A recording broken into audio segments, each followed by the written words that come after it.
प्रिय भक्तों, आपका हमारे चैनल पवित्र धारा में स्वागत है। आज हम आपसे कुछ विशेष बात पर चर्चा करेंगे, तो शुरू करने से पहले चैनल को सब्सक्राइब कर लेना। क्या आप लोग अपने घर में श्राद्ध करते हैं? हमें हमेशा इस बात का पालन करना चाहिए। श्राद्ध का जो नियम है, अगर आप श्राद्ध करना छोड़ देते हैं तो पितर आपसे रुष्ट हो जाते हैं।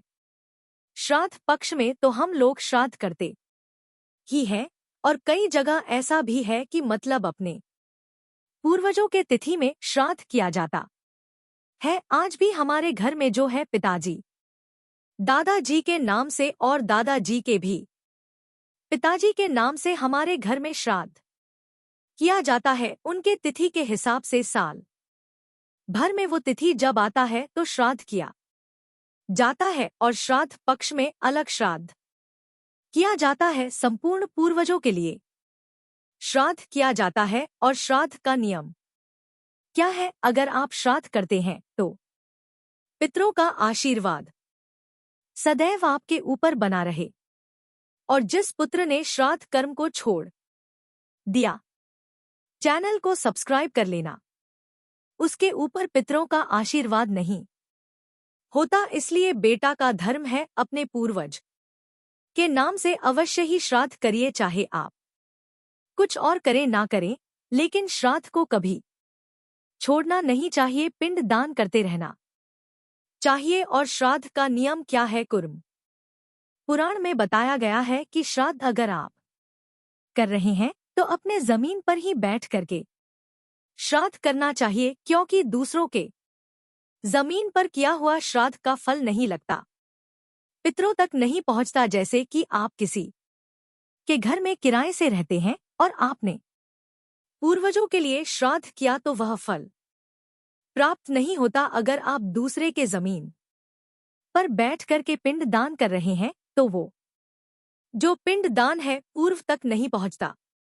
इसलिए दूसरों के घर में बैठ करके, दूसरों के जमीन में बैठ के श्राद्ध नहीं करना चाहिए। अब आपके मन में यह भाव आया होगा कि गया जी में श्राद्ध करने का नियम है, गया में तो हमारा अपना जमीन नहीं है, तो क्या वह जो श्राद्ध करते हैं, चैनल को सब्सक्राइब कर लेना, हम उसका फल नहीं मिलता क्या? देखिए, कभी भी दूसरों के जमीन में बैठक श्राद्ध नहीं करना चाहिए, ऐसा बताया गया। लेकिन जंगल, पर्वत, पुण्य तीर्थ और देव मंदिर, यह दूसरों के जमीन में नहीं आता। इसके स्वामी कोई और नहीं है। इन जमीन में, इन स्थान में किसी और का अधिकार नहीं है। देव मंदिर में भगवान का अधिकार है। पर्वत तीर्थ ये किसी मनुष्य विशेष का नहीं है, इसलिए वहां पर बैठ करके हम श्राद्ध कर सकते। उसका फल हमारे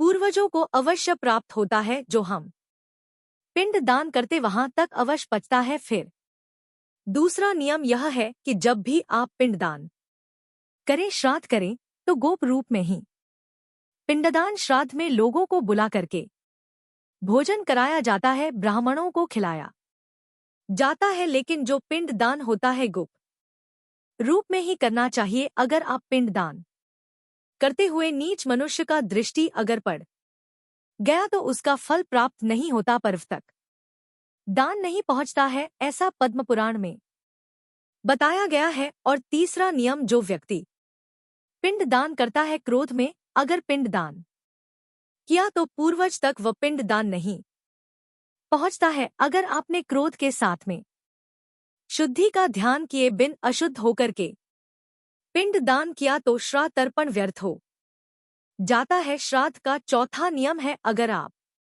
श्राद्ध करते हैं, करते पिंड दान करते हैं, और आपके श्राद्ध में पधारे हुए अतिथि का सत्कार आपने नहीं किया, आपके घर में लोग आए हैं, आपने उनको भोजन नहीं कराया, उनका ध्यान नहीं रखा, तो भी आपका श्राद्ध करना व्यर्थ हो जाता है। उसका फल आपको नहीं मिलता, फल नष्ट हो जाता है। इसलिए श्राद्ध कर रहे हैं, चैनल को सब्सक्राइब कर लेना, तो घर में आए अतिथि का सम्मान सत्कार में कोई भी कमी ना करे। पांचवा नियम है जिस भूमि में आप बैठ करके पिंडदान करते हैं, श्राद्ध करते हैं, वहां पर श्राद्ध में खास करके तिल का विशेष महत्व है। तिलों को उस जमीन पर बिखेर देना चाहिए।